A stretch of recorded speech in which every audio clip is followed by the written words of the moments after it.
Hey, what's up guys? Where you been at? I've been waiting for you. My name is Michael Buffington. I'm the concept art lead in the game development department, and in game development, we do really cool stuff. In fact, we teach you guys how to make games. Check this out.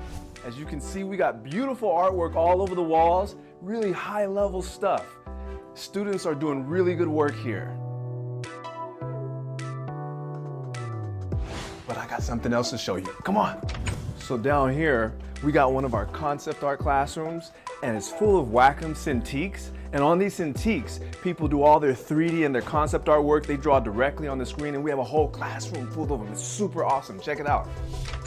Hi, welcome. This is Jacqueline Jockson, aka Jax. She's one of our concept art instructors, and she's teaching some really cool stuff in this class. Tell us what you're teaching, Jax. Thanks, Michael. Hi, welcome to GAM 328. This is Monsters vs. Mechs. This is an upper level concept design course here at the Academy. In the first half of the course, we create our own kaiju Pacific Rim style. And in the second half of the course, we concentrate on hard surface design and create our own mech or Jaeger or Gundam to fight our midterm monster. Let's check out some work. Hey, SJ, what are you working on? Hey, take a closer look.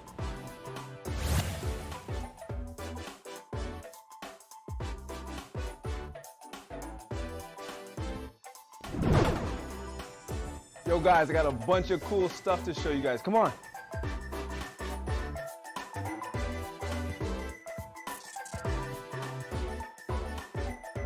So as you can see, everywhere around the department, we have really cool artwork all over the walls. But what I really want to show you is our esports room. I'm coming. This is Michael Witzel. He's our tech lead, and he's the head of all the really cool esports stuff that we do here in the game development department. Mr. Witzel. Hello. Welcome. Come on in. You know, the best part about being here is our game lounge. Here, check it out.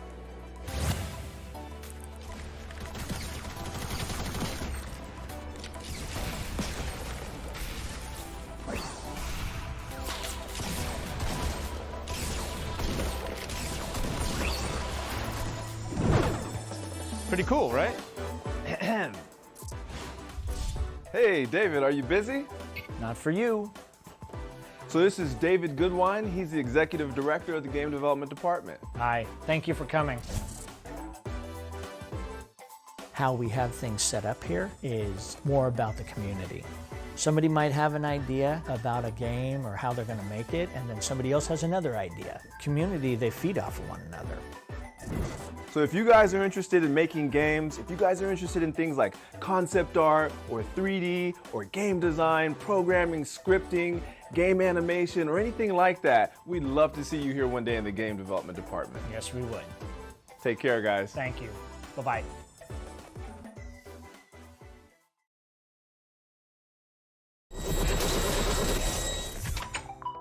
Hey, what's up, guys? Where you been at?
Apply now at redbullcampusclutch.com.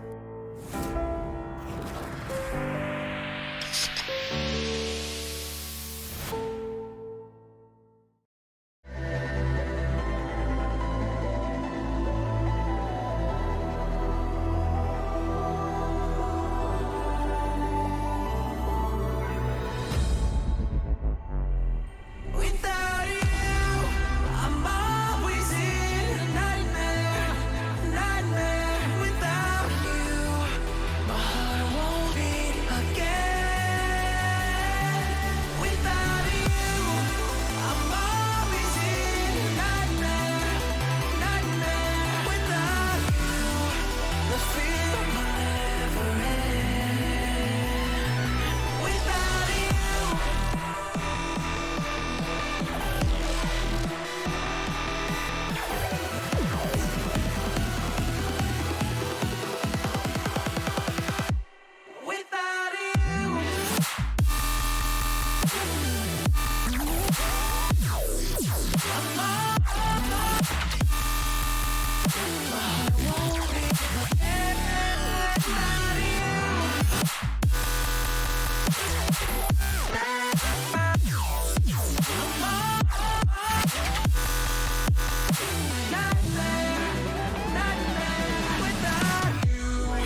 Hello, everyone, and welcome back to the Esports Level Design Weekly Workshop. This is week 2. I am ArdysOp. Hi, I'm Mark G, and welcome back for another episode of Scintillating Level Design here on Valorant's Ascent. Yeah, we're going to be talking about how to make an esports level basically from scratch. We're using Ascent here the first couple weeks just to keep a little bit of inspiration going, to kind of walk you guys through the first little bits and bobs and all the theory behind it. And then throughout, we're going to be talking about the different ways that level design can actually impact gameplay from both a casual player's perspective and also a professional player's perspective in the esports world. So, yeah, Mark, why don't you take us away? All right, let me give a quick summary on what we accomplished last week. So we'll jump into Unreal. It's the same game engine that Valorant is using to make their game, or Riot to make Valorant. So it took us the whole episode last week to construct just this starting area. So we constructed the bridge. We talked about the techniques of how you go about that using the tools in Unreal. And a lot of the tools are unique to Unreal, but really you could build this out in just about any 3D package you like. The techniques are quite reusable, pertinent to anything, just by using shapes and extrude and things of that nature. So we only built out this first little area, and it took us the entire episode to do that. And we spent a lot of time thinking about, what is this height? How many stairs are there? What is the sight lines and techniques for thinking about maybe the enemy team is pushing or we're holding back at our spawn area? How does this line up with our gun sights? So we took a lot of time doing that, and today will be a little bit similar. We're probably going to construct, or we are going to construct, some buildings using the same techniques, which will start to fill out this area. And after today, we're probably going to speed up a little bit because we're going to have lots of pieces to play with.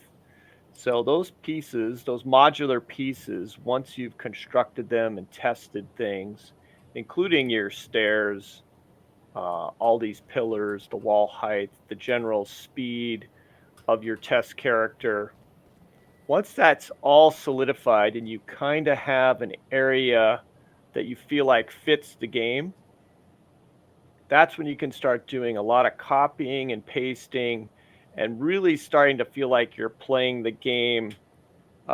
Not so much that we don't have the AI and other players to play against, but you can simulate this. We can set up temporary enemies. We can think about the sight lines. We can imagine in our head what happens when I gather the team and we're trying to push onto site A. So that's our first goal, will be site A. And hopefully that'll happen in the next couple episodes. And at that point, we're going to start getting a little more thought process and experimentation on what happens at site A. What when you build things, what are the variances you come up with, and even having a box or a shape over here be slightly different, how does that affect gameplay? And that's one of the cool things about this series is that as we progress week after week, we're going to be getting more and more in depth to those little bit deeper ideas of really how all these little things end up interacting and changing the game, and how one decision that you made, maybe a couple weeks ago and just like, oh, maybe you spent 10 minutes on it, how much that will impact it, further down the line. And we also will be having a special guest later on in the form of one of the actual level designers at Valorant. And so it's gonna be quite a fun experience. So definitely stay tuned for today's episode. And further down, just as well, this event or this show here is sponsored by Red Bull and the Campus Clutch, which is happening soon. So thank you so much to them for that. But yeah, let's go ahead and get started in Unreal and pick up where we left off. Sounds like a plan. So as I said before, here we are. This is what we started last episode. And it's pretty much a recreation of what I was just running around in. It's our spawn site for the attackers. And nothing too glamorous. And this took most of our episode. We did have to go over a lot of basics, how to use this tool and that tool. And again, when we point out specific tools like the brushes, they call them geometry or BSP in Unreal. These techniques can be used in any 3D package. So don't feel like, oh, I'd rather work in Unreal and then work in Maya, I'm sorry, and export my pieces, my static mesh into Unreal. That is completely 100% doable. And another strategy, I like the fact that we can stay in Unreal and we play the game more, and we don't feel like we have to go out to another software, export, check it, and go back and forth. It's definitely nice to stay in here and just play. And we have our little test setup character. And like I said, all last episode, we just really thought about how high is this. We even timed the speed as we ran from or moved from this point to the end of the bridge. Was this about the same distance? We ran from this side to this side. Was this about the same distance? We're looking at our gun sights, keeping them at headshot height. And as we go down the stairs and you try and keep your sights lined up, does that feel about the same distance and height change there? So we're trying to put it into the context of the game as we build. We're thinking about the scale, the scope of how much extra detail, how big this is. But we are thinking about the game already. And obviously we're cheating because we have Valorant to play and we have a finished level. So without further ado, I'm going to jump in and start thinking about this area here. So if we build a couple buildings with windows, doors, and the walls, we're probably going to have enough pieces at that point to really start populating bigger areas and just start copying and pasting. So you're always going to have to check, run around in Valorant and then run around in Unreal and compare. But if we get enough pieces together, it really speeds up. These first hours or days of building a level can be kind of tedious and slow. So I've been using it. Go ahead. It definitely helps out that, like, once we get into the actual meat of the level itself, the spawn's a little bit detailed. You've got different areas like the sites, which are really detailed, but mostly all the corridors and alleyways are really just tunnels and hallways of just various wall heights and whatnot. It's kind of all just straight lines and boxes at some point. And so I think that you're right. Once we kind of build out the first few details, it'll just allow us to kind of just start connecting things, because once we get to just creating the pathways of a lobby or going in through catwalk, you've got the little pieces of geometry there, but then it's all just stairs and walls and floors. So yeah, especially for a game like Valorant, it really will start to speed up once we get past that little point. Yeah, and you'll see the difference between, we'll compare a wall that, and I'm just grabbing my brush here and copy pasting. So you'll see the difference when we put in flat walls that just, create hallways, and there's no definition to them whatsoever, and your floor just meets up with them very flat at a 90-degree angle. Just by adding a little bit of a foundation and adding a little bit of a window or an awning, that will break up the lighting and it'll break up the space, so it just feels way more immersive and interactive. So lots of long empty halls with no details, and these details are pretty simple. Once you make one window, you can use it throughout the level. Once you make one doorway, you can use it throughout the level. Once you make one chair, these things break up the space, and it definitely helps you feel like I'm in a level. I'm not in a series of boxes. And that's always a little bit of a conflict professionally, as you have time constraints and you're trying to get things done quickly, but you still have to test and you still have to be motivated. And that motivation is a factor as well. Like, is my mind creatively feeling like this place is real, this place, and obviously Ascent is based off Venice, Italy, so am I being motivated to come up with better ideas? If it's just a series of boxes, it can really become quite uncreative and difficult to envision what should happen next. So that's another good reason to we take the time to add more details. But for now, as long as we're still building with basic walls and whatnot, we don't have to worry about copying and pasting a whole bunch of different broken Venetian skyscrapers just yet. Yes, and that's always a give and take where how much detail I want to add. Professionally, I found it very motivating sometimes to just go off and build some extra details for an hour or two, which gave me a lot more creative freedom to put things out and just explore what this level could be. And again, if you're motivated and it's pushing you forward, it really does help quite a bit. And that's just true of just about any job we could have out there in the world. Am I motivated? Is there something drawing me out and making this world feel alive beyond it's a building, it's a this, lots of primitive shapes are great for the start, but I usually can't help myself. I have to build more details. So a quick overview of how we build. These are brushes and they're under the geometry tab. It's a nice building system for Unreal. It's very similar to, I'd say it's similar to what you do in Maya, Blender, 3D Max, but it's very primitive and very buggy at times. But that's part of the reason I kind of like to use it. I cannot do too much in here. I can only do very simple things, and I do very simple methods. It's very much like working with a primitive set of Legos. The highly complex sets of Legos, like when you build the Star Wars Death Star, that's a little different.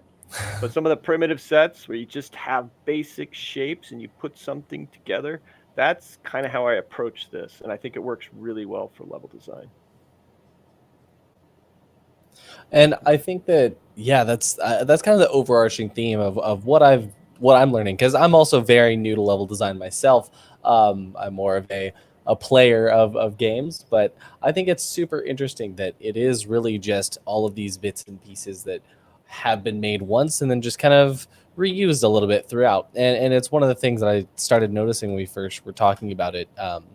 But I really like that modularity aspect of it, how well you can just have that flow. And I guess that it makes it a lot easier when you get into, like we keep talking about later on, when the level is starting to get fleshed out more and starting to get out a little bit more complex, just being able to change those things and maybe add or subtract pieces. At the end of the day, they're pieces that have already been built. And I'm sure with a large studio like Riot, some of them even already have art added onto them as you start to adjust the level. And so it's really just a matter of taking these things and placing them, fixing them, taking them away, kind of going back and forth with that. And so I really like that whole Lego aspect of it. Very, very interesting. Yeah, Legos are a good tool to actually just get away from the computer and motivate yourself to level design or create something. Using a whiteboard, drawing on a piece of paper, scribbling on your tablet or phone, that's all pertinent to coming up with ideas and just feeling like you are, creating something, coming up with ideas, and Legos are right up there. You could create a little tiny cityscape out of Legos and envision the camera looking here, camera looking there. So anything that helps motivate you and clarify ideas is completely valid for helping you become a better level designer. So what I'm doing here, I don't think we've done this in the brushes yet. I'm going to build this window. I'm going to bring in one of my screenshots here. So I have my screenshot, which is very valuable. Running around in Valorant is very cool and comparing the shapes. And I have to go between screenshots, the game running in Valorant, and Unreal. This is nice to have a static spot to just look at from a screenshot. So I'm trying to build this window. It's not going to be that round. It's going to be much more low poly. And as you can see, that window can also be this doorway, can also be that window. And it could be if we want to build the tower to be highly detailed and have arches up here, that will be the start of the arches up there. So you can see the modularity now, like build one, duplicate everywhere, and the level becomes highly detailed. So these are the same brushes I've used to build out this wall and pillar. It started as nothing more than a cylinder. And what I've done is go into the mode called, whoops, let me close it so we can see that. We go into modes here and you can do brush editing. When I check that, brings up the options up here. And what I've done is selected the bottom face of my cylinder and pushed it up so it's flat. And now I'm just going to split the top edge, which there's no secret way to select edges. You just have to be really careful, and I got lucky there. So I'm going to split this edge by selecting it, hit split. So I'm not going to go any farther than this, and this is the part where we don't want to get more complicated. I don't need to make this smooth and a perfect arch. I'm going to keep this low poly. So after that's done, I'm going to select the 2 points here. And I'm going to do nothing more than pull them up, make it like a low poly arch. And that's pretty much it. Wow. Now I'm going to use scale on the whole object to make it feel like that doorway and window. So now let me get out of here. Go back to regular mode. One of the things that I want to touch on is the way that you were talking about using the screenshot and using Valorant. It's honestly a pretty good mirror to the way that level designers will use inspiration from places in real life. You know, I'm sure that the designers behind Ascent really went out to Venice and took a lot of pictures and inspiration and maybe some walkthroughs of different alleyways and some art that was there to actually get inspiration for how to design it, how to feel it out. And so we're kind of doing the same thing. It's just that instead of using Venice itself, we're just using Ascent. Yes, there's no doubt they spent lots of time looking at images of Venice and really studying to mimic the architecture and how that city looks. You definitely, as soon as you do something slightly off or wrong, and I guess you can't even say it's wrong, if something looks just not like Venice in any way, somebody will out of notice. place. Yeah, they will instantly notice. And if one person notices, there's a good chance there's a lot of people that are going to notice. So you have to fix it right away. It's your usual reaction as a designer. It's like, one person found it, not a big deal. But as you test it more and more, you will discover that one little strange discrepancy a lot of people are going to find. So those are the tiny things you try and address right away. And sometimes you ignore them, and then later on you have a whole list of bugs to fix, and you regret not fixing it earlier. So it is good to pay attention to feedback.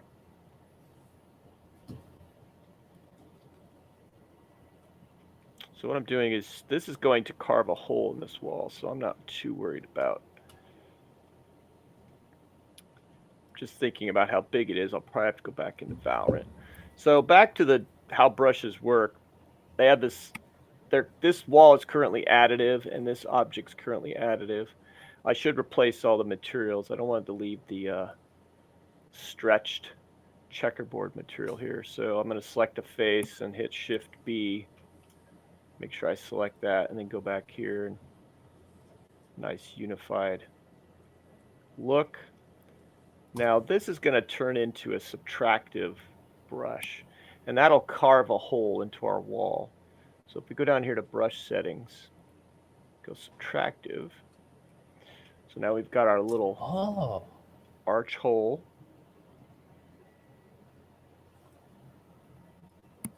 And I can copy paste that, move it over. And by default, you're not going to see the subtractive brushes. You will have to, if you turn on collision here, so you can see it disappears.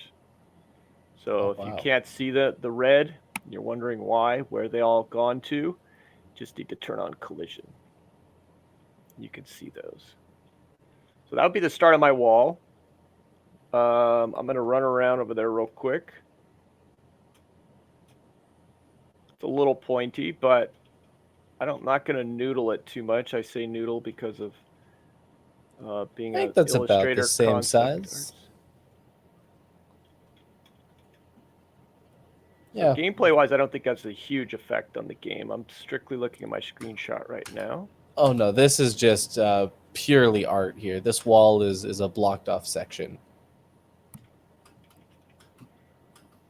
So now, whoops, I'm wasting time.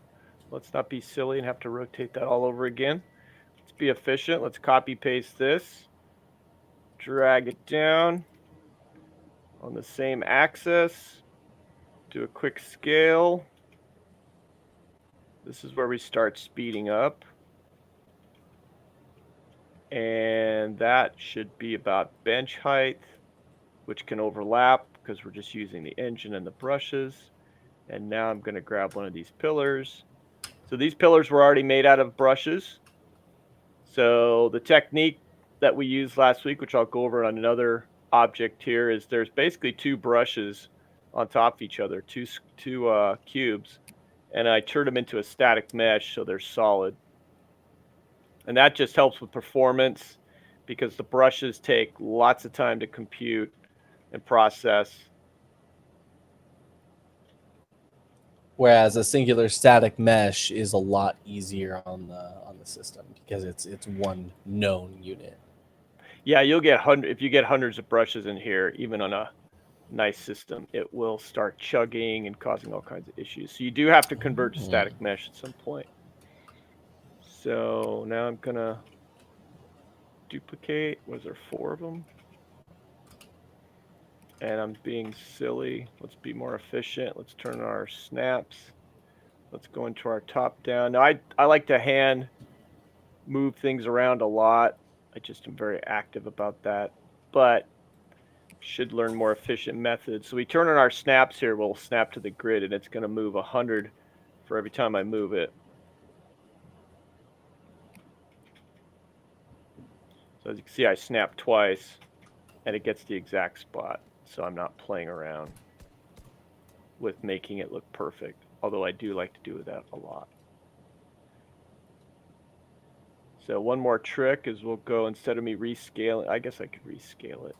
We'll just move it into the other wall because turn off the snap. All right. Wow, that was so plain just like a few seconds ago, and now it's starting to have some life breathed into it.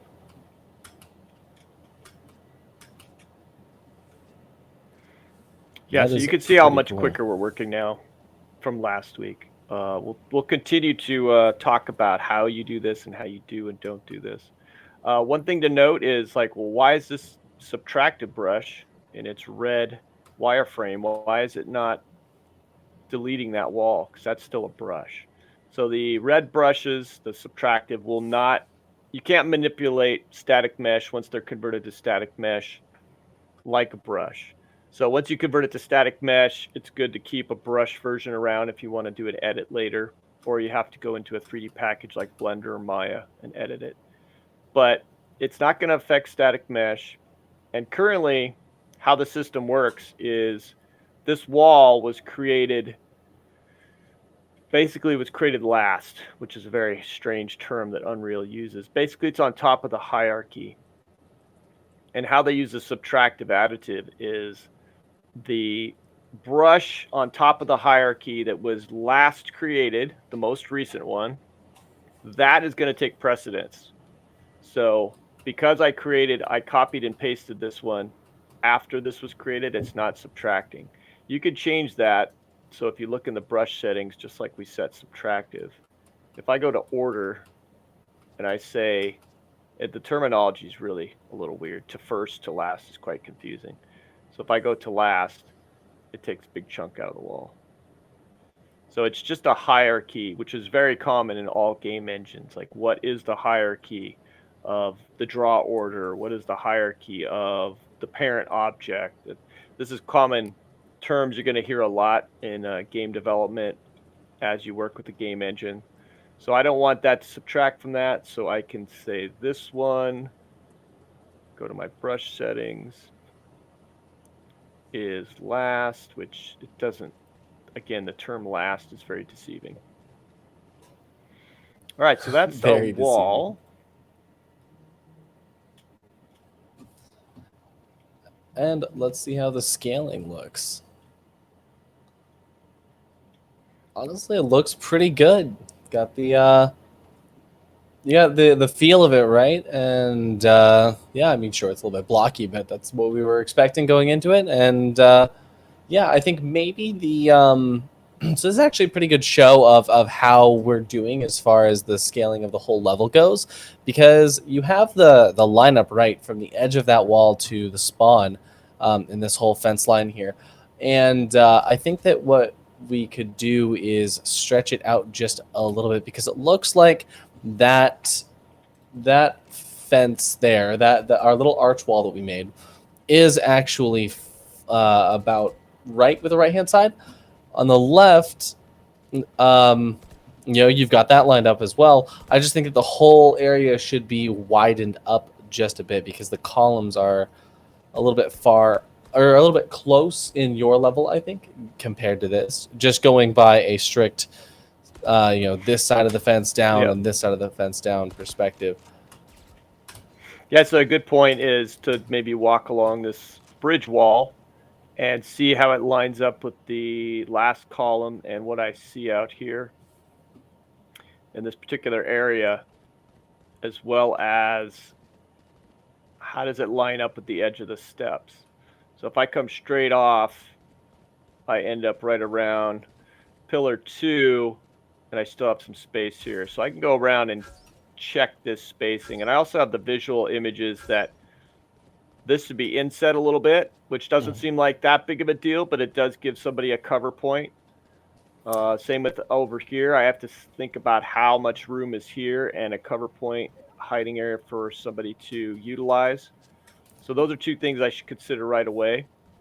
Mm-hmm. So I'm going to measure this especially up. for this, because this is the attacker spawn, which, as we were talking about a lot during the first episode, is that there are some decisions that were definitely made here.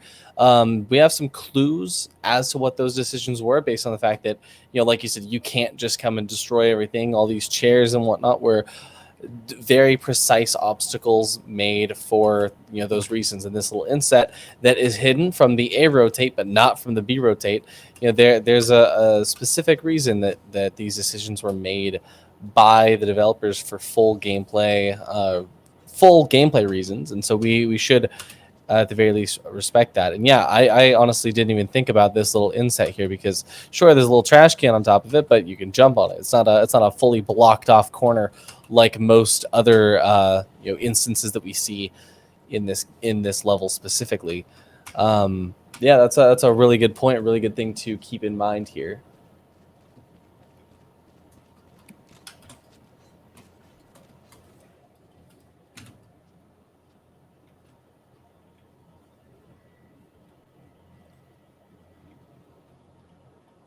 So how do we go about creating that little inset for our space to the right hand side? I know that it would mean those columns that you just placed are kind of protruding out towards our spawn. Well, that looks actually pretty good right there. But so how do we do that? Do we have to move all the pieces individually, or is there like a way to make that a little bit easier on us? So this will be pretty easy, just because we haven't built out too much. So this is the key to what Artie just brought up. Like, is this complicated? It's definitely going to be complicated if you're not playing the game and you're not testing the sight lines, the spacing, the speed. How do I line up shots? How do my special abilities work? If you're not testing and going into Valorant, Unreal, using screenshots to compare, it's going to become messy really fast. And the farther you go, you have to end up moving so many pieces to fix it. That's where it gets really ugly, and you feel like, oh, I'm overwhelmed, and you don't want to fix anything. So this feels more accurate now. I come right off this wall, and I did notice that this is supposed to be angled. When I ran down that wall, this has a slight angle to it, and the stairs jut out a little bit. But if I run straight down... Which is funny, because on the mini map, it's actually not pointed out that it's it's not pointed out that there's like any sort of slope there. The mini map is just kind of super simplified up in this part, and so you can't really see that there's a little sloping inwards of that.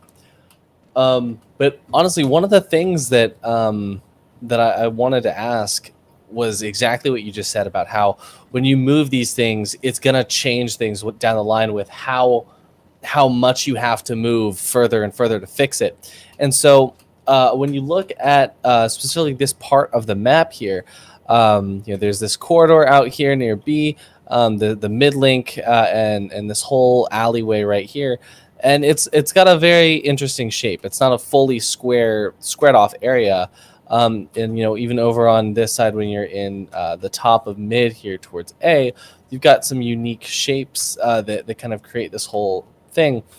But this whole negative space that you can't play in, this building with this courtyard, is there, do you think, a reason that it's not fully squared off? Do you think that those adjustments were made later down the line, and then they filled in all the art of what this is supposed to be, what this area represents? That was all created later? Or do you think that it was a design decision that people sat down with ahead of time to kind of just say, okay, well, we're going to have a courtyard here that's not going to be available, but it can look like anything, so just kind of mess with it? What do you think the thought process was? So, for one thing, if you start with concept art, so if you have your concept artist, the team's concept artist do some awesome drawings and motivational, like, mood pieces that show you the architecture, show what this level should be, it could definitely bring ideas to help you. It's just some of the best things I've done professionally is I've been stuck. I need to create another platformer section, or I need to do this, and you're just been working on the same level for so long, you just run out of ideas and you're just flustered and you have a deadline. Going up to a concept artist and just be like, hey, this is supposed to be in this particular area and the gameplay's based on this. Could you sketch something up? And they just come up with like really cool things. You're like, oh, that's perfect. And it just opens up your imagination, gets you through that creative block. So doing a block out is like a mix of all the above. The art team may have created some buildings beforehand. They may have created this little section here with the courtyard, and you're like, this is great. And you just plop it in your level and you start building around it because you feel motivated by what's there. It's a visual piece that just motivates, and you can feel like you can build from that. You can also start something more traditional by obviously drawing a top-down map and thinking about where is site A, where is site B, where do the spawns happen for defenders and attackers, and just thinking of the general flow. So that's big in a multiplayer map, is just the flow. Where do they cross paths with the opposing players? How many opportunities are there to go around and backtrack and not be cut off 100% at a choke point? So you can draw all that out, and that can motivate you as well. So it's definitely a mix and match. Every level designer is going to have their preferences. And I think there's definitely times when you utilize everything. I see. And that's kind of one of the things of why maybe the attacker spawn is built out to look like that versus the defender spawn being built a little bit smaller. You're not fighting in the defender spawn nearly as much, because if you're an attacker, you're focusing on the objectives, whereas as a defender, you might have the ability to push the attackers all the way out through, all the way out back to where they came from, and so giving the attacker spawn a little bit more detail and obscurity to kind of fight in. So yeah, that's a really good point, drawing out just like the combat flow and the way that you might want any given level to be able to work, let alone the concept art, let alone that's really good perspective. Yeah, and like I said, you mix and match quite a bit. You may be motivated completely by a top-down map and a few images. Other times you've just started blocking out impulsively, and you're just testing with the existing characters, and then you just come upon this great idea and you just run with it. So it can be all the above. If your team has prepared a lot of work beforehand, and I mean work, concept art, reference images, and there's thoughts of they've already done, the whole thought process of what this is supposed to be and where it's supposed to go. You have to kind of follow that. You can't just ignore it and be like, I've got a better idea.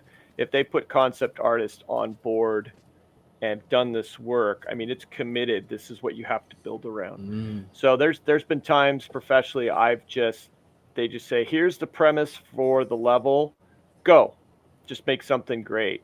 And usually you've proven yourself by then, you understand the game, and you can build something that's cohesive to the main core mechanics of the game. But a lot of the time there's a lot of prep that goes into it and thought out, because you want variance. I mean, compare Ascent to Ice Cube and things like that. It's just like such a different level. So many different possibilities there. So you don't want every level to be the same. That's for sure. So people will think it out and do a lot of testing beforehand. I see. Wow. That's a lot of perspective that I never even thought about, especially the idea of having concept artists say, hey, this is the level that we have already figured out how we're going to be drawing, how we're going to be presenting, especially because you also got to consider storylines too, and say, in this, maybe not for Valorant specifically, because Valorant's a little bit more flexible when it comes to that kind of idea, but the idea of in the story, it needs to be set here. We need to have these ideas. And so you can't just, as a level designer, be like, well, this needs to be an open area so that they can do that when it's supposed to be a closed off area for whatever lore bound reason. Yeah, so you do end up having design constraints, even if it's a fully fledged, your level. That's super interesting. I never thought about that. Yeah, and it could be really hard constraints, but gameplay is always number one. There are games that are heavily story based. We're talking about a multiplayer game there that does have fiction that makes the characters more engaging, and there's this first event, which is not fully clarified yet, but you have some context and drive that's more than just we run around and shoot and blow stuff up. And that in a single player game is even more so. You can have really heavy dialogue and story where you have to think about where this is going to happen. This width right here I'm comparing looks really good. Actually, I think one of the things to look at, go hide in that corner. So if you're fully in that corner there, oh yeah, I am unable to see you, even though you can kind of see out of that side of it. Once you get to that area here, you will have a slight advantage over any sort of pushing attacker, given that you can see me a little bit faster than I might be able to see you. And that's actually what we call in esports peeker's advantage. And so it's something that doesn't really exist in very many places in Valorant, but this is a specific example of it that I think is extremely intentional, because just as well, you have the option of either hiding here a little bit away from it and being able to peek out like that, or you could hide on top of the trash can. And what this allows here, if you want to just jump up on that trash can, what that will allow for is if I turn this corner and his gun isn't sticking out, I'm not going to be able to see him very clearly. I can see his foot, but even a trained professional is very narrowly going to be missing that a lot of the time, especially if you think that they made their way out there. Once you get to this point, it's very clear to see him, especially if you've got your colors changed one out. You can see him as yellow on my screen. But one of the biggest things is that by that point, the defender or the attacker here, in this case Mark, has already figured out that I'm coming. And this sort of peeker's advantage gives him the very slight advantage of being able to come at me where he knows where my head is going to be, and I don't know where his head is going to be. I might be thinking I'm shooting head height because, I'm a pro player or whatever, and this is headshot height, but he's now on top of a trash can, and I now have to either flick up to it, which adds just a little bit of resistance, and he will just already have been able to shoot me by that point if we're talking about really high-level gameplay. And so peeker's advantage is not something that you usually would want. But in an example like this, where you're a defender that's getting really overzealous, you've left your bomb site, you're pushing the attackers all the way back into their spawn, something that shouldn't happen in a normal gameplay loop, but of course will still happen sometimes. You want to give the attackers a slight advantage, because if they've already been pushed back into their spawn, there's a little bit going on there as far as the attackers being severely disadvantaged at this point. So I really like that the idea, and so we can see here with the length at which this column juts out. I think that it's a very practiced length, given that I cannot see your shoulder if I'm looking straight onto it. And by the time that I get to a point where I can see you, you are already able to see exactly where I'm coming from. And so I think that's super super interesting. Yeah, that's good. I really like the perspective of actually being on the garbage can as well. Just knowing, thinking ahead that if they have some premonition or inkling that you're over there, the fact that there's another opportunity to change your height, because let's face it, the first one who lines up a headshot is going to win the fight. Just having that ability to hide and change your height is really cool. Yeah, and it's interesting that you can see over here now. And what point do you see my barrel? Oh, I can see your barrel if you're looking that way, but if you're You looking can't. into the wall towards where I'm coming from, then you have an advantage. Yeah, another thing to think about. Do we want them to be fully hidden? As their barrel comes out, do we want to see that? Those are all the little tiny things that will be tested by your players in-house, by your test department, by, sending it out to the public, whether it's an alpha, closed beta, closed alpha, that type of thing. And you want people to look at all this, and you watch footage. You don't just watch over their shoulder or watch a couple random streams. You watch behaviors and what's happening. It'll give you a lot of ideas. You'll be like, whoa, this player's doing this. I never thought about doing that. So you need a lot of perspective and testing from different people to really grasp, every possibility in your level. So, well, test it one more time, but then I'm going to jump on to making a building right here on the corner. It seems pretty close. I might not be fully hidden on the Unreal, but since I'm not using the exact game, the game itself, we're not going to be perfect on that. It certainly seems close. So the next perspective here is really to build out one building and think about window, which I already have this to use for a window, a square window, a roof shape, a chimney possibly, because all these little pieces that stick up over roofs can really make the skyline come alive and just feel more like you're in a real place. Build out one building, and that could be populated all throughout this area. I mean, we could duplicate it everywhere. If we have one with a flat roof and one with a pitched roof, two different windows that we can scale, a door and an awning, you pretty much could do anything in the entire layout of this level. So we're going to take it from the same approach we just did. The walls, the pillars, I just keep duplicating, I keep copy pasting. Why start over when I could just keep copy pasting the same gray blocks? It already has materials on it.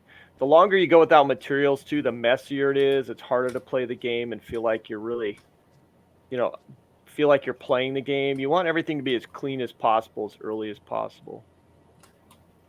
Yeah, Let's you get want this in the to right have position. some sort of perspective of where you're going, because if I'm coming from into just a blank room, I'm not given a lot of cues of, okay, well, what's the difference between the door on the right and the left? Oh, I just did a 360. Where am I actually coming from? Where am I going? But when you build it out like this, you've got that asymmetry of, if I go over to the left hand side, I'm led towards this. If I go over to the right hand side, I'm led towards this. And so, especially when you're testing a level, I think having that ability to kind of know where you're at, even if it's a blank slate technically with not a lot of art or assets, you just have over here near this over here near this building, I felt like the gameplay was a little bit sluggish, or it was a bit too tight in that corridor that had the archway. It allows you to give perspective versus just like, I don't know, blank room number 3 just didn't feel right. Yeah, the labeling, or the call outs, you can start that early. You can really, if the game's already been developed and played and you understand the core gameplay behind it, you're already thinking like, what could this area be? What would the call out be? What would significantly stand out for players? to feel like, they could call out to their teammates and everybody understands what's going on. So you start thinking just like the player is playing the game, whether it's multiplayer, single player. Am I getting into that experience and feeling that happen? And it's one more tool to utilize and feel like you have a motivational element to pull from. Who could come up with the coolest call out name? Let's put like we have the gelato stand around the corner. We have the wine. It's called wine, but I think it's a little restaurant over there with the wine barrels out. All that could be very motivating. I think that my favorite call out has to be over in the bottom of mid towards B site, mid market, the pizzeria, and there's instead of just a regular box that like there are in some other parts of the level, there's just a bunch of pizza boxes, one of which is open with pizza, still smoking, still hot. I love it. It's my favorite part. Wow, those little details are great. That just really makes a level feel alive. And I players love it too. They love the details, and everybody notices all of that. And when you come up with those ideas, you have to write them down. You forget things so quickly as you build out. You build out a level for 8 hours a day, plus you have other things going on. You really do need to write them down and think about that. Like, well, it'd be great if we had a pizzeria, we'd have piping hot pizza there, and all of that. Those small details really add up. And the call out literally is mid pizza on the mini map. It is called mid pizza. So I am again duplicating, speeding up a little bit. I'm going to check my doorway size. I'm going to check this window, and we're looking at this building here. If I get these sizes correct, I'm going to add windows, a pitched roof, and then I'm going to duplicate this building and add these two windows and a flat roof. And this is the template for a whole bunch of buildings here in the game. So let me go test what the size of this is compared to my character real quick. So subtractive, hit play. I should hit my save because that door looks a little tiny.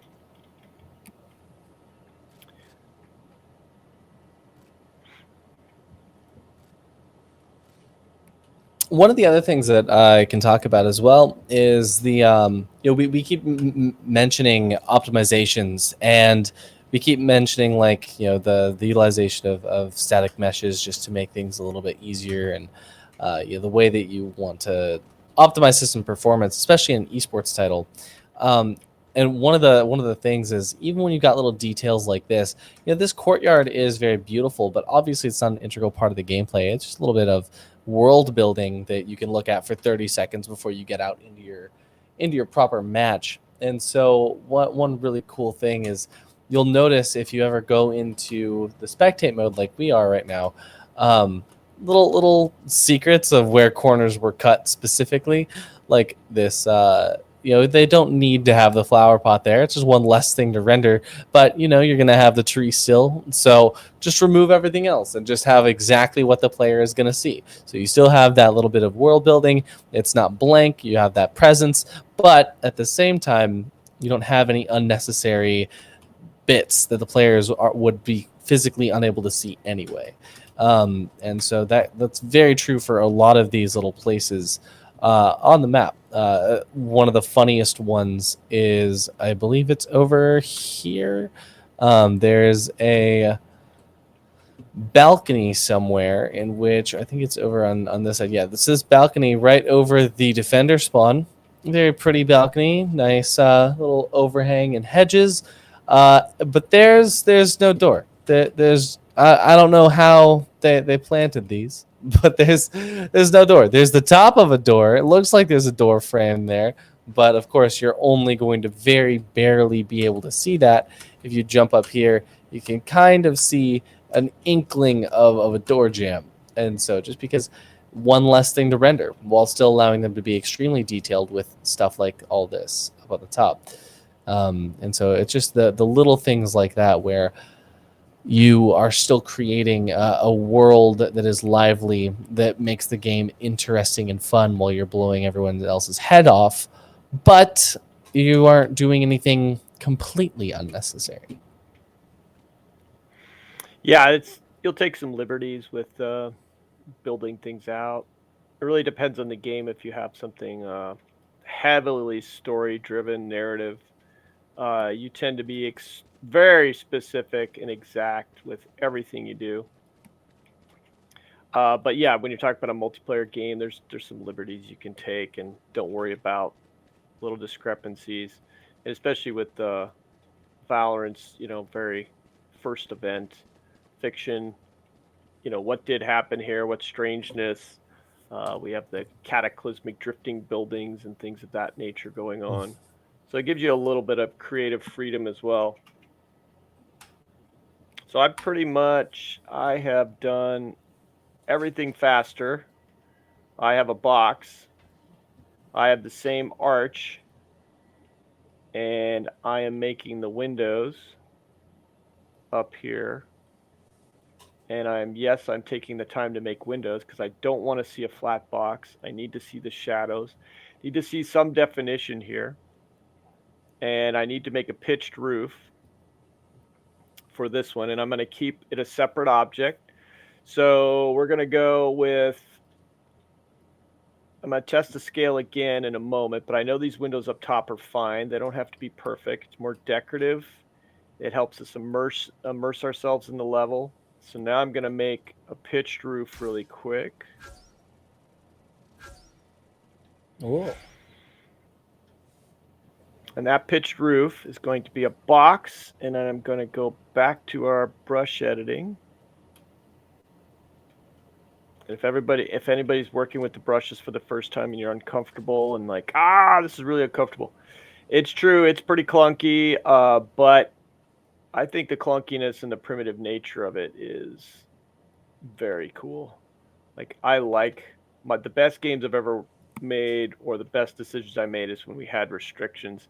As soon as you could do whatever you want for as long, and you have really no strict rules and times table. People tend to just drift and overcreate and overdesign everything forever. So restrictions are good. Limitations are good, in my opinion.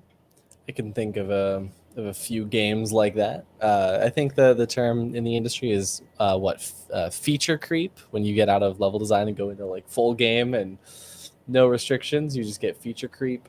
And people just want to create everything. I want to make GTA meets World of Warcraft meets Pokemon, and they just go crazy. And then it's studio meets development hell meets runs out of budget, never release. Yes, the world does work on a budget. Fortunately or unfortunately. There's a few developers, studios, publishers that break that mold. Blizzard's been doing it a really long time. I mean, going all the way back to Diablo 2. They have been selling enormous numbers of games every game they released, and they took their time and polished these games forever because they knew they were going to sell them at high quality, high quantity, and it's been going on forever. I mean, Rockstar's been doing the same thing now for a bunch of years.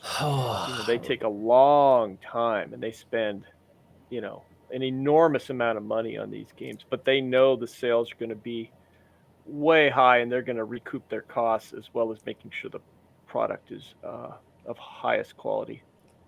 I remember when we thought that 4 years between the announcement and release of when GTA 4 came out. I think that was 2008, 2009, and then everyone thought it was forever until GTA 5 came out, which was 2012 or 2013, and people were like, that was so long, how are we ever gonna? And it's 2021 with no sign of GTA 6.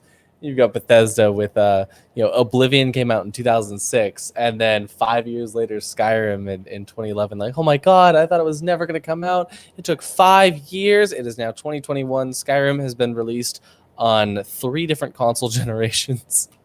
And it is... Yeah, the world of development changed with just the ability to create downloadable content, fix things on the fly, and just let people have updates constantly if they wish, whether it's free or paid for, changed everything. You could have a sustainable game like GTA 5 forever because you just keep releasing new content and heists and things like Online that. content. Yeah. It's just changed because of that. It's just accepted. That's what we do. You can release a slightly buggy game and fix it on day one of release. So it's changed everything, and it is interesting to see. I don't know if That I enjoy it more or less. I'm not sure. Yeah, that's actually a really big question that I guess I've always had is how has the whole games as a service model affected level design, especially given that oftentimes if let's take Overwatch for example. Overwatch, competitive multiplayer shooter, obviously a little bit different than Valorant, but still competitive multiplayer. Um, Overwatch does not release that many new levels. They don't typically, they have one level come out every couple of years, every year or so. I guess it's been two levels. And they have got a lot of stuff there, and every level is insanely detailed with lots and lots of interaction. But as a level designer yourself, what does that mean for the studio if they have a team of level designers and then after the game releases, like, we're only going to have one or two more levels this year? Does that mean that the studio just puts their level designers onto other projects, or do the level designers end up taking on different roles, or do you just have a massive team of people working on a single level? It really depends on the game. If you have a highly polished triple A action adventure story driven, you have an enormously long cycle, and it takes a bunch of people to really make that come together and happen, a lot of iterations. On a multiplayer side, there aren't enormous numbers of maps released, so I think the number of level designers you have employed full time is just less, and you keep that core constantly moving and working, and testing new possibilities and probably always moving forward, at least your core employees. You probably don't have as many employed as you did in the past where you were cycling out new games, spend $60 every year or 2 years to get the new game. So it has evolved, but I know with the bigger action adventure type games, it's you could work on just same level for 3 years. It's just Wow. the story, the cinematics, the art all coming together is really, really intense. It's just not a short process by any means of your imagination. I can't imagine that it would be short at all.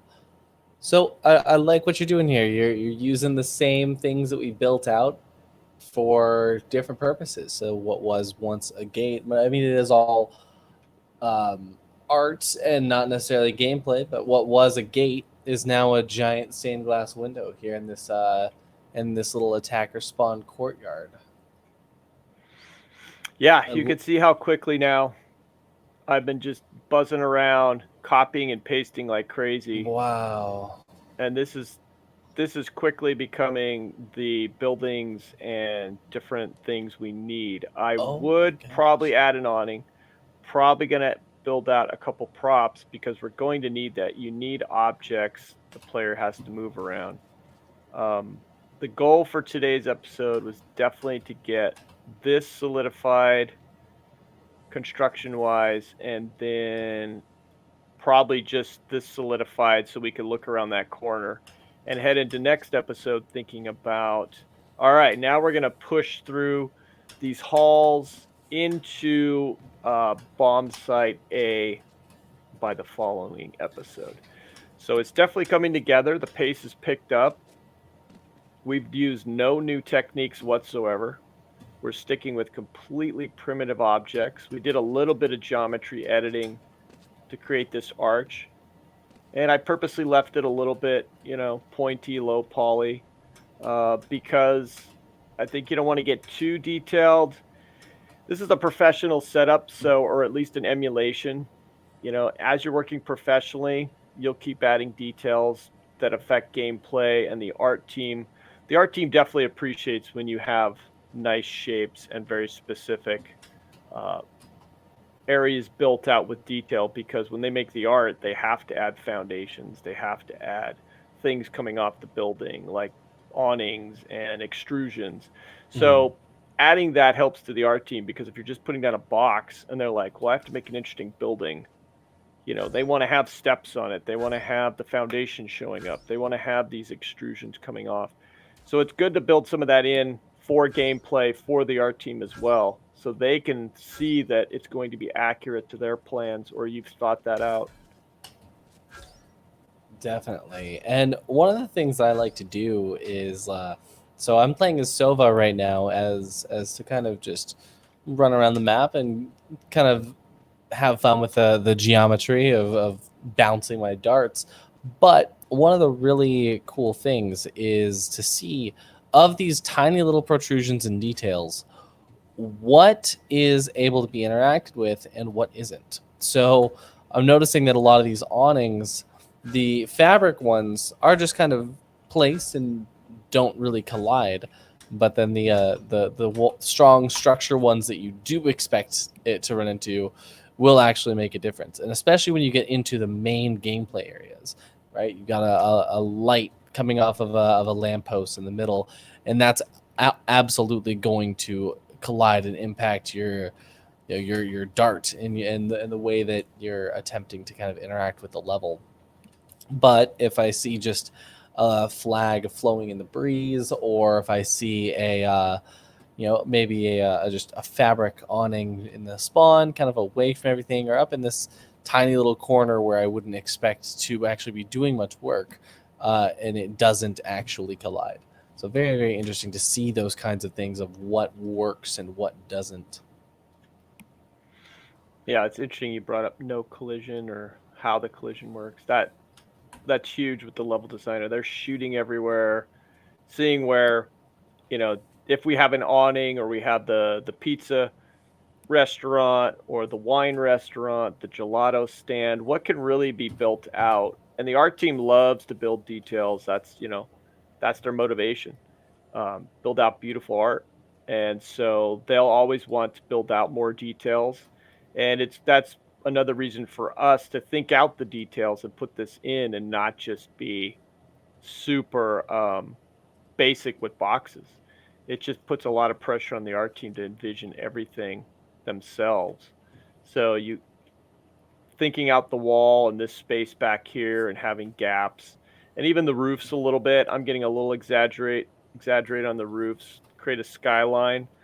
But if you want to become a professional and you want to get hired, some of the messy blockouts you see professionals do at Valorant or Naughty Dog, and they post them online. It's like, you know, here's the level as it was seen a few months before it was released, or in early development.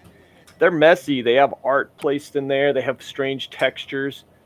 That's development. It can be messy and crazy. But for your portfolio, you know, if you're a prospective person who wants to work in the industry, your levels need to look perfect. You can't go to put your site up or an interview and like, oh yeah, I heard it's not a big deal to have stretch textures during development, or yeah, that's a house, I just put a box over there. Like, it really does have to envision something. Like, we as prospective game developers, we want to be hired, we have to be perfect. You know, your spelling on your resume has to be perfect. Your levels have to look perfect. So you could be fooled by looking at the professional in development ones. It could be a little messy and chaotic for sure. Because I've had really messy ones, and then there's other times I've had very, very clean, specific ones that I went above and beyond just because I was motivated and was having a good time. So it definitely goes both ways. Very interesting. I like that whole idea of just, you know, what people are going to look at on a resume. I mean, yeah, I guess it makes sense coming from the Academy of Art University's School of Game Design that we should be thinking about that. But As an esports person myself, I guess I never considered that side of things of building out your resume for that level of what is your commitment to the art that you create. It's very, very cool. I like that perspective as an outsider. Yeah, and I think a lot of people have, the dream to work in games, and it's completely doable. It's just hard work like everything else, and understanding what the industry is looking for. That I think takes some time just to figure out. It's like, hey, could I? Oh, I didn't copy paste. Just messed that up.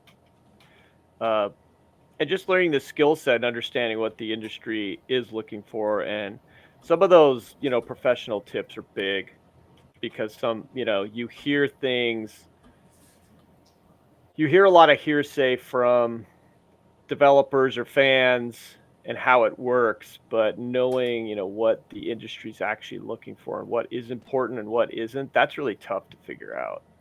Like, oh, that's not important, or yeah, that is important. That you just don't know that until you talk to a professional who's in the industry and is actually looking to hire people.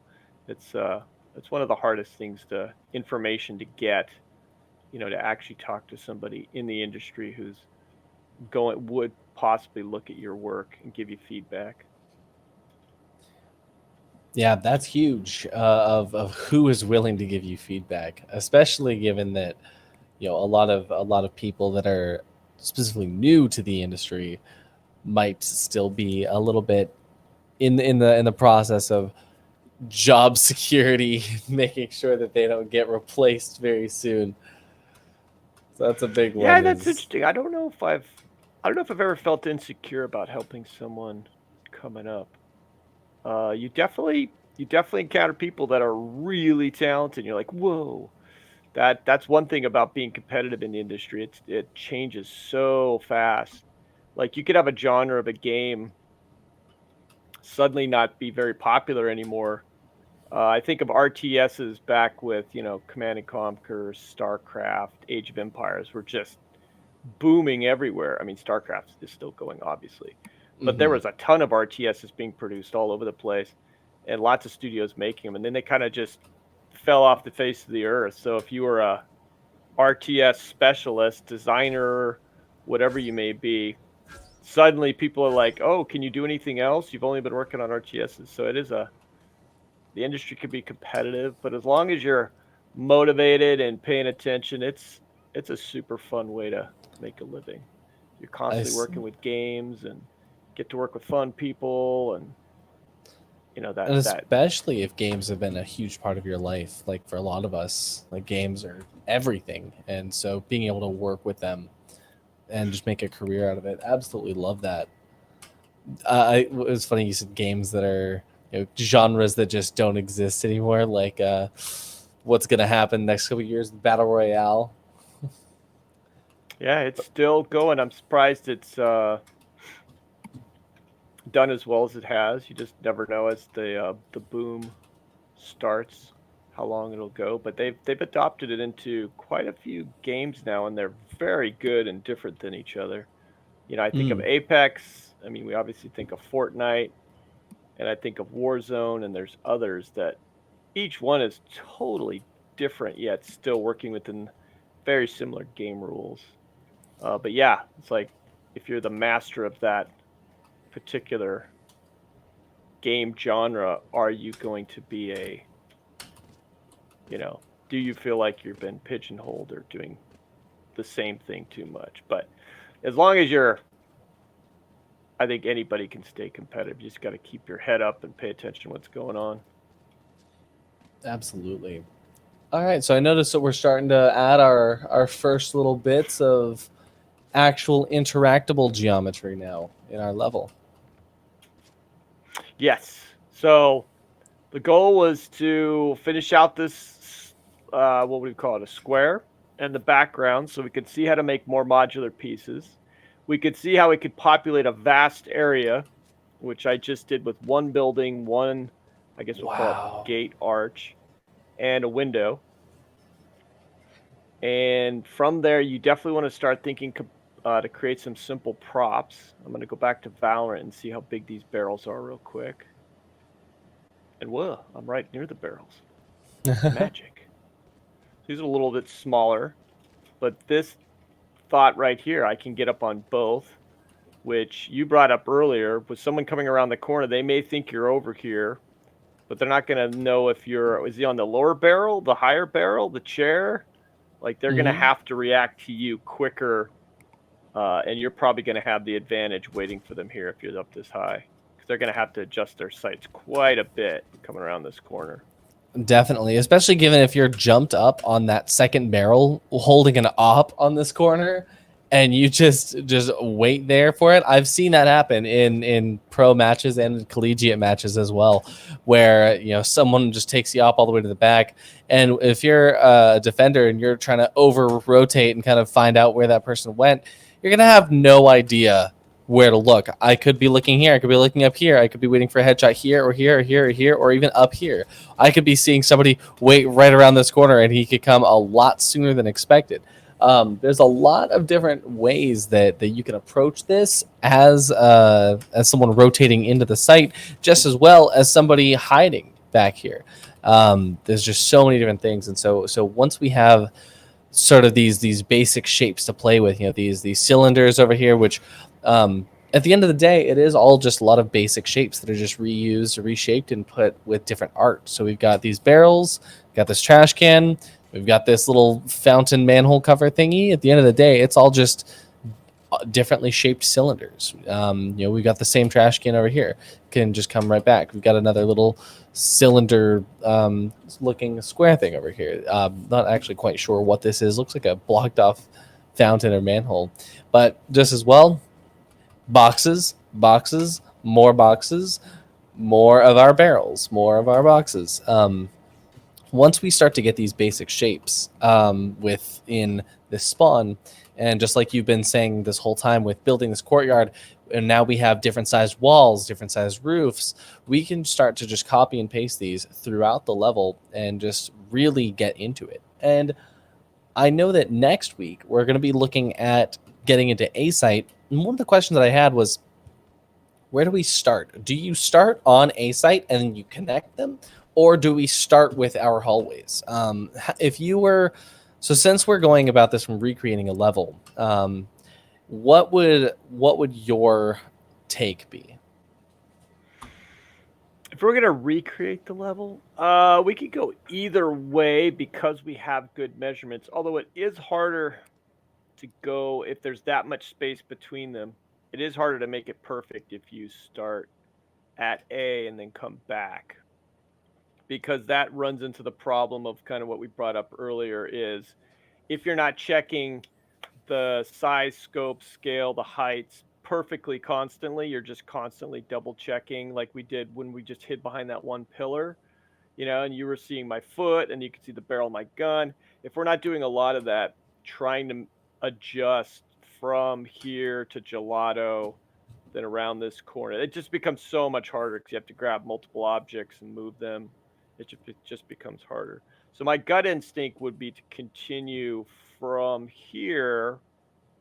A few more props. I would probably even add an awning, maybe even a silly sign, which is should take 2 minutes. And again, it'll break up the lighting. It'll break up the space, so we feel like we're more invested in this area. I'd probably build out this way. I wouldn't build this out. I'd probably just block it out to have the proper scale. And then I'd build out here and head this way. I think we could get to here by the end of next week. And then the following episode, we could just play in here the whole time. Awesome. Just all kinds of madness and things that were considered in the construction of this bomb site. So we'll be able to create, in the next episode, we'll be going from the attacker spawn, and we'll build out a lobby, a main, and then I'm assuming we'll block out mid-top, mid-catwalk. We'll kind of, I think, avoid mid for now. We'll just kind of create a very casual section over there, and probably get into cubby and tree so that we've got all the attacker headings into A site, and then we can just start building A site, which at the end of the day is just a nice big square, stairs, and a raised section. You got a little stepped entrance over here and just cubes, and you've got rafters and hell. So it's very interesting now, like looking at it from the perspective of what you've shown me just in 2 episodes of walking into A site and being like, oh yeah, these are just the same assets that we have there and there. And looking at this, it's just nice, big, and easy. It's earlier playing this level, I'm fighting, and there's so much dynamic. There's so much play, just given what agents I'm going up against, what my team composition is, what the economy of that round is, and all of that just adds the complexity of it. And so you don't even think at the end that, oh, this is just a square. This is just a square with a little hole you can duck inside, or it's got 2 doors for team attack and one entrance area from team defend. It's very, very interesting to look at it from that perspective now. When you're building too as an early level designer or an aspiring environment artist, you want to work on environment art, prop art, you could forget that many of these are primitives, like you've been saying, and you can get overwhelmed with the thought of textures and a lot of the details. There's obviously, when you get into nature, there's a lot of polys invested in that. When you get into trees and hills, it's like a whole nother series of episodes, how to build out a world like you would see in Skyrim or these big open world games like Red Dead. That's like, I would say it's a very similar skill set, but you have to be an expert in a different way and learn all new tools and the ways to go about it. But when we're talking like architecture, cities, streets, it really is a lot of primitives and shapes and simple extrusions to just create more faces that extrude, or go in to have a door frame not just be flat. The fact that a lot of this is flat up against the wall in a story-based adventure game, probably have this protrude a lot more. The reason for this being flat is definitely gameplay. I'm almost positive if we were in Uncharted or Tomb Raider, this wall would be set back. You'd be able to go in there and knock over the chairs, things like that.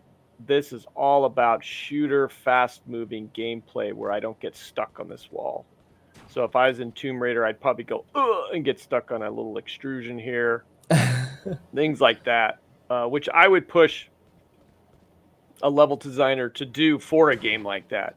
But when it comes to multiplayer, you don't want extrusions getting stuck. You want to know exactly how you're going to move, where I'm going to hide, where can I take a position up, where's the attacking player going to come from, how can I defend. So definitely a different rule set, but still a lot of similarities and overlap. That's honestly a really good way to think about it, especially because notice this. I go right through everything. Yeah, it's all very easy geometry from a gameplay perspective. I mean, that's what I was saying earlier with the collisions.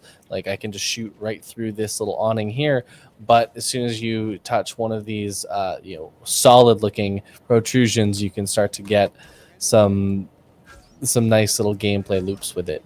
And I think that that perspective from a AAA game to a competitive shooter, what you're thinking about is way different, because I guess that I love open world first person shooters. Far Cry is one of my favorite series of all time, and thinking about how at the end of the day, Far Cry, Valorant, they're shooters, but they're way different in that the level that you're focusing on in Far Cry is so much bigger. There's so many things that come into account when it's, all right, well, here's the outpost and you've got enemy spawns that are set.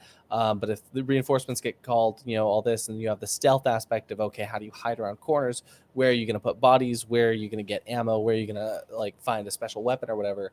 And you're thinking about entirely different things other than sightlines. You're not even thinking about really, other than going from, okay, you can look over this wall, but this wall is too high to look over. You can jump over here, but it's not, okay, at this pixel, this door is going to line up very directly with this walkway so that you're going to be able to have sight line.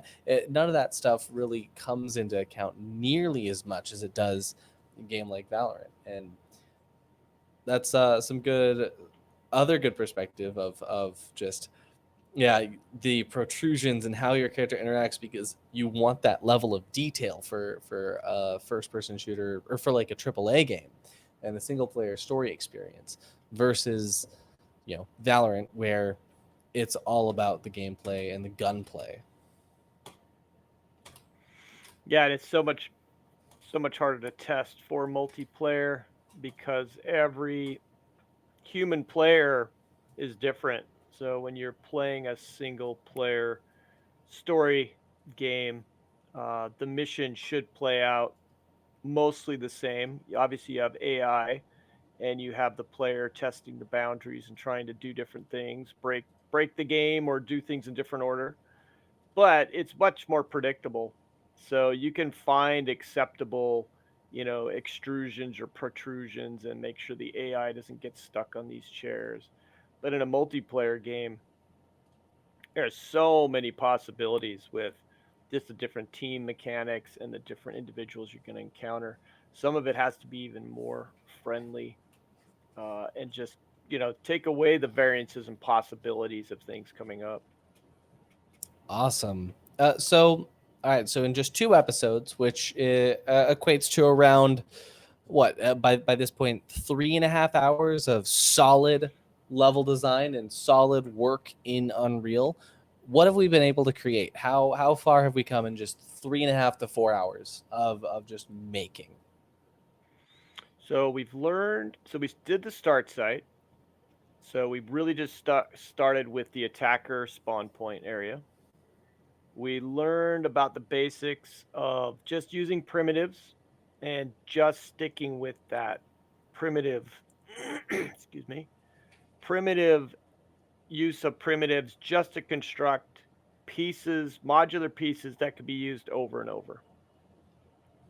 The other part was, as we build it, we're constantly checking the scale and the scope. So when I say scope, is I don't want to quickly build everything out really fast and make a bunch of pieces without checking the scale constantly. Is this too big? Is this too wide? Is this too shallow? Are my stairs too steep? We're thinking about the gameplay early on and just testing how far I run, how far I move. Then we start getting more into advanced gameplay thoughts. We did that over here just with one tiny corner. We started thinking about hiding here. What do we see in Valorant compared to Unreal? Can I fully hide in this little nook? Can I see the player coming around the corner? Can they see me? Can I get the jump on them? There's a garbage can here, which we've started constructing with some basic props here, some shapes. And then we got into the building out of the buildings. So the same premise we used for walls and for these pillars, and these pillars got a little fancy. We have lights on them, which again, just a bunch of boxes that are extruded and scaled. And then we applied the same principles to these buildings. So I have more boxes. I have one window / door shape, and I have a square window, which again is a cube. And I created a pitched roof and a flat roof. And now I'm suddenly going through and I have my whole building, I guess, backside here layout built out for us. So this part went pretty quick because it was visual. So I do have to measure up. I'm thinking about how high it is and the look of it because I want it to look good. I want it to feel like I'm in an interesting space. This took a lot more time because I am constantly thinking about how the gameplay works and my player interacts here. We don't interact back here, so it's strictly visual. This placement was important because obviously I interact here, and we're starting to place up our props and thinking about that gameplay. So when it comes to the gameplay sections and shooting and what the attacking or defending players are going to do and how the flow is going to work, that just takes a lot more time and testing. You just burn a lot of hours testing and shooting. If you have bots to play with, you can spawn bots and play with them. If you have test dummies, which I kind of have here, you can shoot these little test dummies. We have one that stands, one that crouches. This is how you go about testing and just making sure everything fits. If we rush, there's a lot of corrections to be made, and it's messy and it's just painful to do. But yeah, that would be our overview. And for next week, we want to build out to the edge of Site A. And from there, I think we'll get a little more exciting for talking about more gameplay and possibilities over there. Absolutely. And especially once we start getting into moving towards A site, that's where there's a lot of the gameplay perspective to look at. We have a lot of things to consider as far as how long it's going to take for someone to maneuver from their spawn to the site, how long you want the attackers to take versus the defenders, how long the attackers are going to take to push up to the more tactical, pushing up through mid and then through tree, versus just taking a lobby to a main. And you've got to take into consideration sight lines, cover. You've got to take into consideration what things the attackers are going to have that will slow them down or put them at a disadvantage compared to the defenders, as well as vice versa. You've got to take into consideration the fact that when you have two different ways to push a site, that means that the defenders are going to have a couple different things to worry about when they're already set up, because the defenders already have access to that site. They're going to have to use the geometry that's present on a site. And so how far out does that extend? If you can place something in the site, is that going to be looking out to these lanes that the attackers can come from? So yeah, once we get into next week, it's really going to start encompassing a lot of that gameplay perspective. And so that will be here for you next week, the exact same time, right here on the ArdysOp Esports Twitch channel. And not to mention that this stream is brought to you by Bread Bull.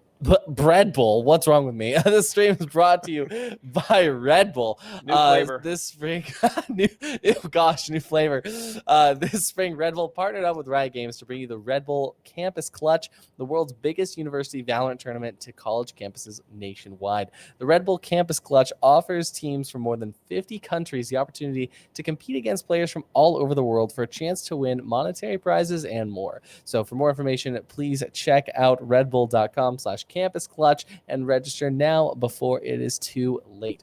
Thank you so much to them for sponsoring this, and thank you so much, Academy of Art University, for putting this on.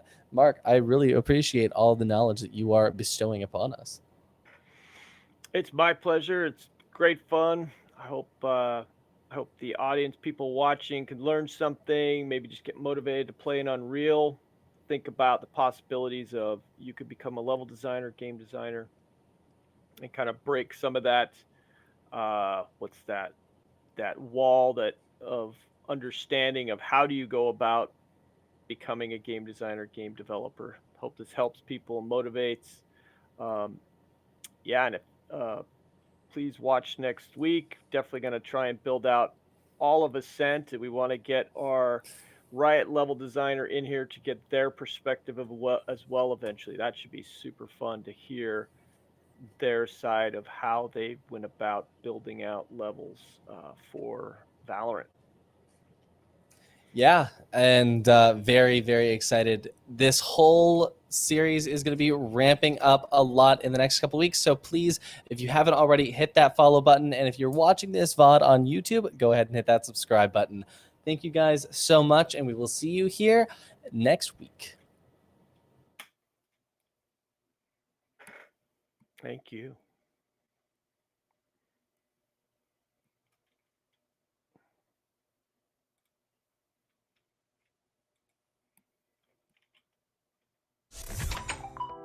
Hey, what's up guys? Where you been at? I've been waiting for you. My name is Michael Buffington. I'm the concept art lead in the game development department, and in game development, we do really cool stuff. In fact, we teach you guys how to make games. Check this out. As you can see, we got beautiful artwork all over the walls, really high level stuff. Students are doing really good work here. But I got something else to show you. Come on. So down here, we got one of our concept art classrooms, and it's full of Wacom Cintiqs. And on these Cintiqs, people do all their 3D and their concept artwork. They draw directly on the screen, and we have a whole classroom full of them. It's super awesome. Check it out. Hi, welcome. This is Jacqueline Jockson, AKA Jax. She's one of our concept art instructors, and she's teaching some really cool stuff in this class. Tell us what you're teaching, Jax. Thanks, Michael. Hi, welcome to GAM 328. This is Monsters versus Mechs. This is an upper level concept design course here at the Academy. In the first half of the course, we create our own kaiju Pacific Rim style. And in the second half of the course, we concentrate on hard surface design and create our own mech or Jaeger or Gundam to fight our midterm monster. Let's check out some work. Hey, SJ, what are you working on? Oh, let's take a closer look.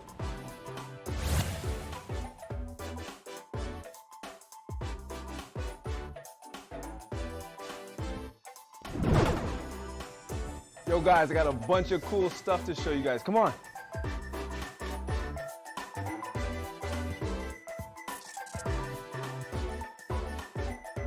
So as you can see, everywhere around the department, we have really cool artwork all over the walls. But what I really want to show you is our esports room.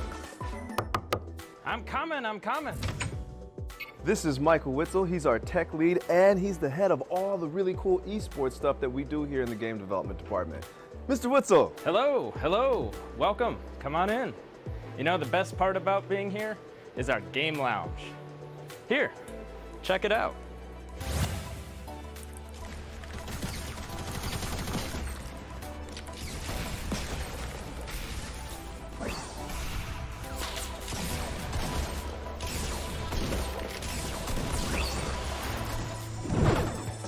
Pretty cool, right? Hey, David, are you busy? Not for you. So this is David Goodwine. He's the executive director of the game development department. Hi, thank you for coming. How we have things set up here is more about the community. Somebody might have an idea about a game or how they're going to make it, and then somebody else has another idea. Community, they feed off of one another. So if you guys are interested in making games, if you guys are interested in things like concept art or 3D or game design, programming, scripting, game animation, or anything like that, we'd love to see you here one day in the game development department. Yes, we would. Take care, guys. Thank you. Bye-bye.